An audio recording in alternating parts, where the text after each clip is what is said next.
c'est la formation sur le métier des DAF.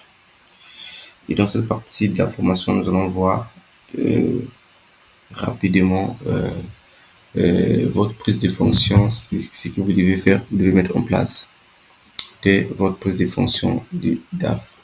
Ici, euh, le premier travail à faire pour les premiers mois que vous avez de votre prise de fonction, c'est des fois un contexte. On voit d'abord le contexte élongé. Avec ici, dans l'environnement interne et externe, on trouve ici le contexte économique, les fluctuations. Il y a une inflation persistante, c'est-à-dire que les taux euh, d'échange augmentent, l'inflation est persistante. Et nous avons la transformation digitale accélérée sur les secteurs financiers. Nous avons une évolution rapide sur les réglementations financières. Voilà. Donc, votre rôle de DAF, c'est le pilotage, la protection. Non, ce que vous allez faire de votre poste de fonction déjà en tant que DAF, c'est de faire un état des lieux financiers diagnostic initial, de faire une analyse des états financiers.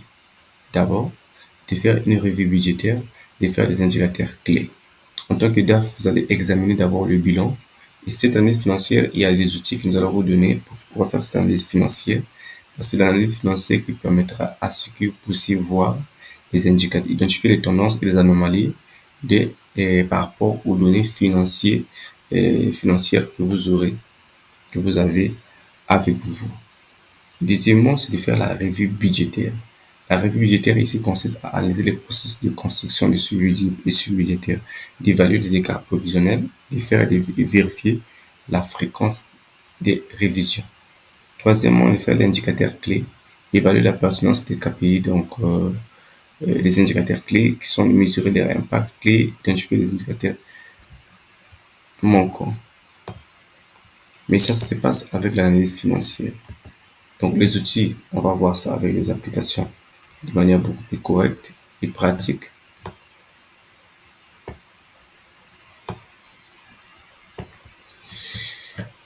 Et vous allez faire une analyse d'organisation organisationnelle des ressources humaines.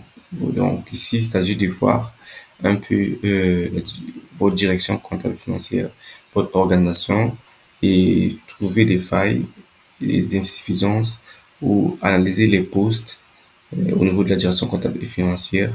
Et s'il y a une compatibilité avec les profils des personnes trouvées au poste concerné et les fiches de poste,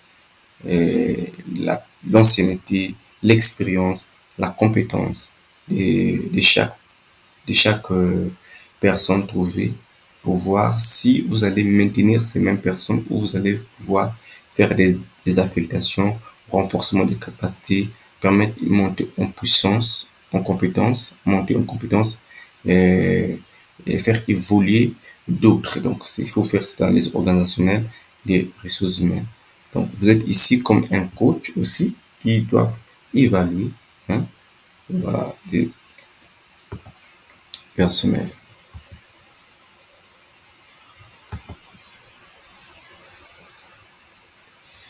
Ensuite, voilà. Vous allez faire une revue des politiques et procédures internes.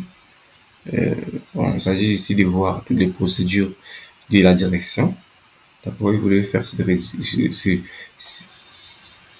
revue-là, de voir toutes les procédures dans les directions comptabilité, la direction du service de comptabilité, les directions et les départements, plutôt le département comptabilité, audit, contrôle interne, conformité réglementaire, donc fiscalité, paye,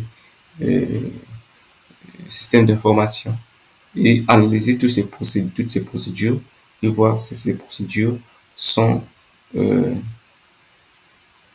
sont systématisées, ils sont faits de manière à ce que les tâches comptables, l'information comptable et financière puissent être traitées de manière un peu beaucoup plus fluide. Est-ce que ces procédures facilitent les traitements de l'information comptable et financière? Est-ce qu'il y a des zones où qui ne sont pas couverts par des procédures? essayez de voir cette analyse-là. Et s'il y en a, vous allez proposer. Si les procédures actuelles au niveau de l'organisation sont dépassées par rapport aux enjeux actuels, vous allez aussi faire des propositions, mais il faut ici faire cette revue de politique de l'entreprise en termes de ressources humaines, comptabilité, finance, fiscalité, réglementation. Et vous allez faire de l'analyse pour pouvoir proposer soit une évolution, soit identifier les risques de non-conformité sur les procédures. Ici, faire aussi des cartographies des risques financiers. Voir ici les risques de liquidité, les risques de taux, les risques de crédit, les risques d'échange. On peut avoir aussi des risques de conformité réglementaire. Donc, les risques et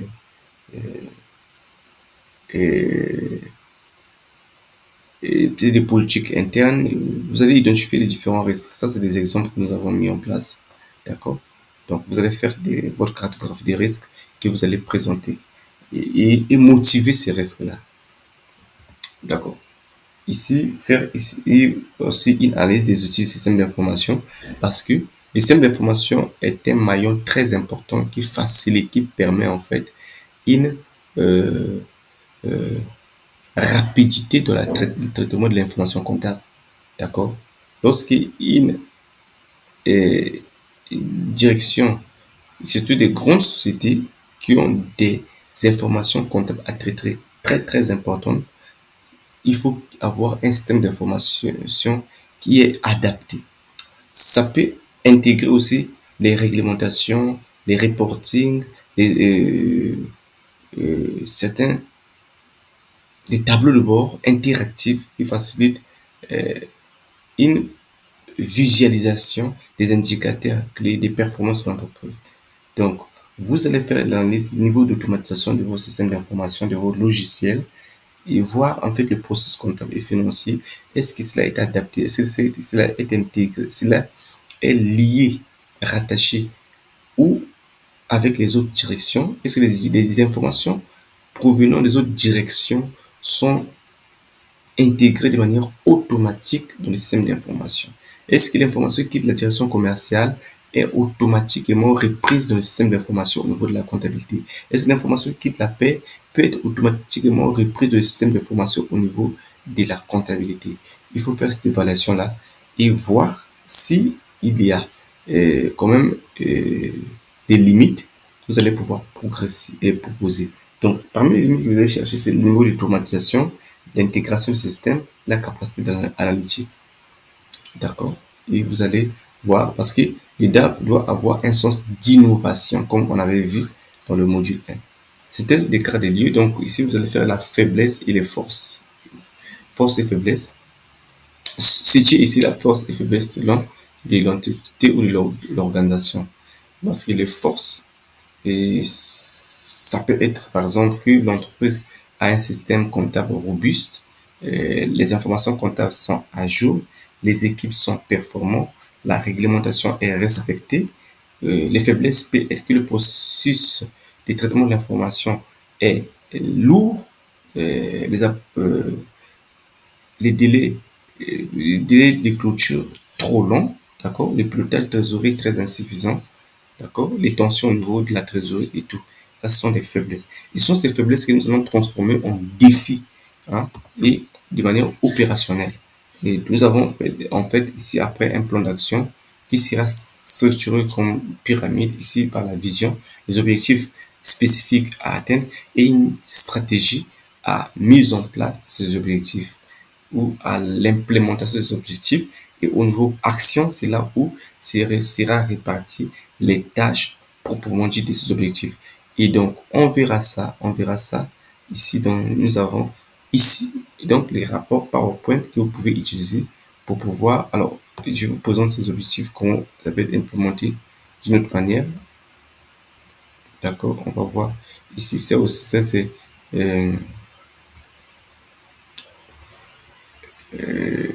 guide pour pouvoir réorganiser votre système d'information, plutôt réorganiser votre direction comptable et financière.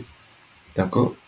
Donc voilà, ici, tableau de bord que vous pouvez mettre sur le planning des objectifs ou l'implémentation des objectifs. Et voilà. Donc, on peut avoir ici, par exemple, s'il faut mettre en place un manuel de procédure et les manuels de comptable, les manuels de contrôle de la comptabilité, manuel de processus, nous avons ici les déploiements, l'affectation ou les deadlines pour pouvoir traiter ou résoudre la question. D'accord? De manière opérationnelle. Ça veut dire des objectifs et on a mis des sous-tâches pour l'exécution du plan d'action. D'accord. Ici, nous allons voir ici une réorganisation. Vous allez faire une nouvelle réorganisation de votre direction comptable et financière. C'est une illustration, mais en fait, après avoir fait l'analyse de votre direction administrative financière au niveau RH, et vous pouvez faire une réorganisation. Peut-être affecter de nouvelles tâches à certaines personnes, enlever des tâches à d'autres et renforcer les compétences. Peut-être permettre la montée en compétences, la montée en poste de certains et ça fera en sorte que vous allez réorganiser votre direction comptable et fournisseur. Peut-être sous forme de services, sous forme de départements. Et voilà. Ici, on a donné quelques exemples. Donc, la finance opérationnelle, dont la comptabilité, clôture, conformité réglementaire. Et ici, on mettra aussi la paie et fiscalité. Nous avons des services ou les directions du département du business partnering, où on aura le contrôle de gestion, l'analyse et conseil opérationnel. Nous avons ici financement et trésorerie, contrôle, gestion de liquidité, relations bancaires, placement et transformation digitale. Nous allons avoir ici l'organigramme. D'accord. Attendez. Ici, on va voir l'optimisation du processus interne. Ça signifie quoi? Ça signifie ici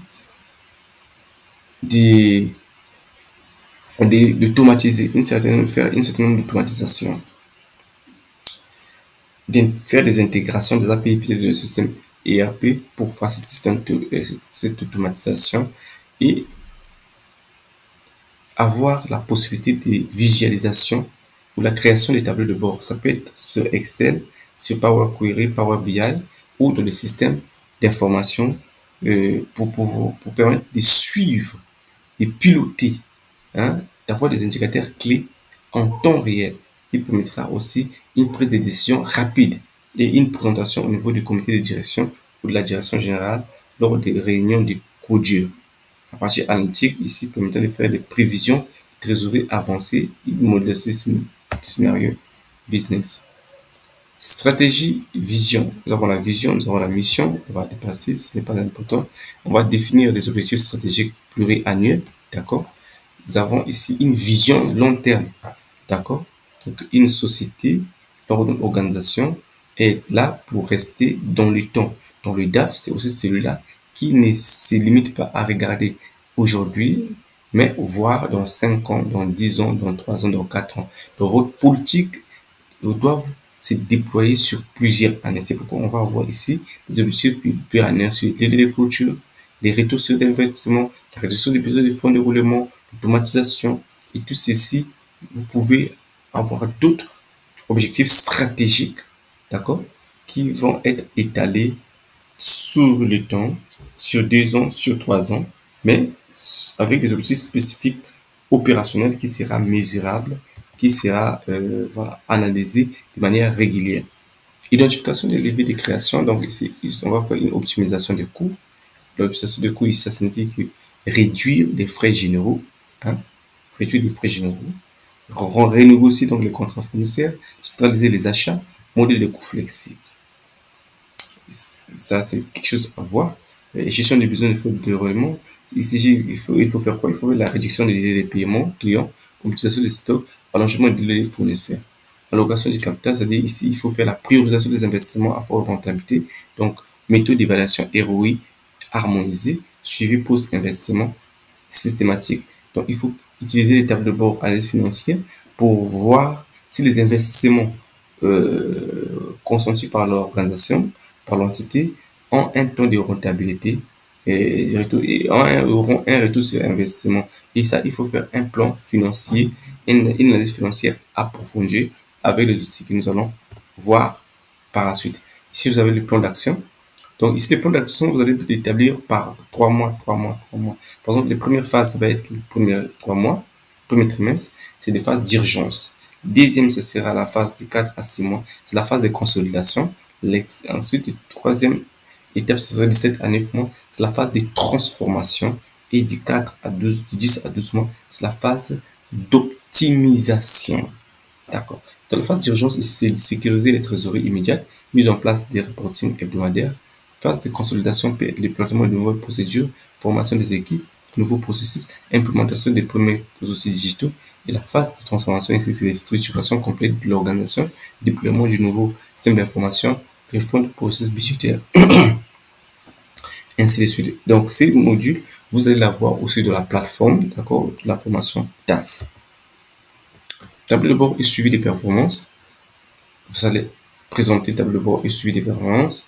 Ici, on vous présente juste des performances. Vous allez voir peut-être des performances des ratios sur les chiffres d'affaires, les ratios sur les marges brutes, sur le coût des fonctions support. Ça peut être ratio des opérations sur les délais de clôture mensuelle, sur les qualités de prévision, donc les qualités d'automatisation, sur la trésorerie, délai de paiement, ratios, délai de paiement fournisseur, délai de paiement client, les cash, conversion cycle. Pour la structure, on va voir les ratios d'endettement, les ratios de couverture des intérêts, ratios de structure de coûts fixes et variables. Mais nous avons quand même des tableaux de bord que nous allons mettre à votre disposition. On le verra par la suite. Voilà. Donc, je pense que nous en avons terminé et suivi de la communication du pilotage changement. On va s'arrêter par ici. J'espère que je vous souhaite une excellente journée et à très bientôt.